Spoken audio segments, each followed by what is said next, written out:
সাইয়্যিদুত তায়েফ হাজী আমদাদুল্লাহ মুহাজির মাক্কি রহমতুল্লাহ আলাইহি বলতেছেন, মৌলভী রশিদ আহমদ কিছু অবস্থা জানাইও।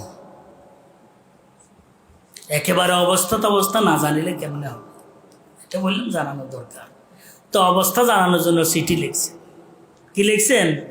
হযরত আমার কি অবস্থা আমি জানাবো, আমার কাছে এমন কিছু নাই।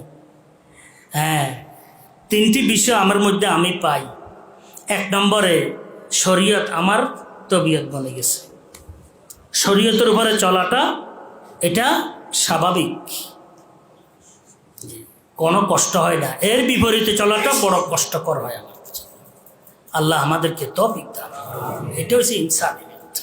এটা হচ্ছে কি, এটা সোহবতের দ্বারায় আসে, জ্ঞানের দ্বারায় আসে না। এটা সোহবতের দ্বারা আসে, পদমর্যাদার দ্বারায় আসে না। ওয়াকুনু মা'আস সাদিকিন, সোহবতের দ্বারায় আসে। শরীয়ত মেরি তবিয়ত বন গই। 2 নম্বর কথা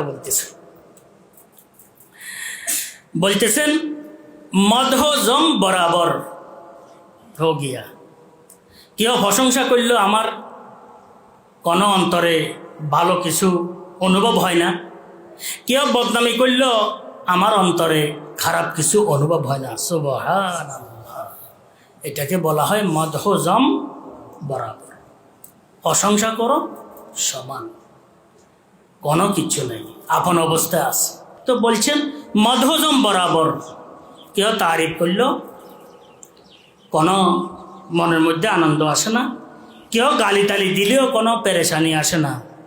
গালি দিলে চিন্তা করি আমি আরো খারাপ, হয়তো আমাকে চিনে নাই। সে আমাকে কি চিনে নাই, সে আমি আরো খারাপ।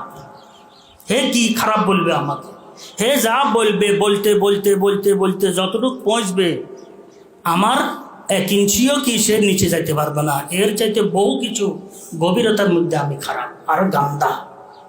কেউ প্রশংসা করলে বলবো যে হে আমার দোষগুলো জানে না, আল্লাহ পাকের রহমত। আল্লাহ পাকের কি রহমত।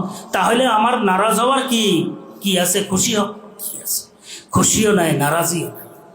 বলছে মধুজম বরাবর। 3 নম্বর বলছেন শরীয়তের কোনো জায়গায় আমার তারুজ অনুভব হয় না। আল্লাহু আকবার।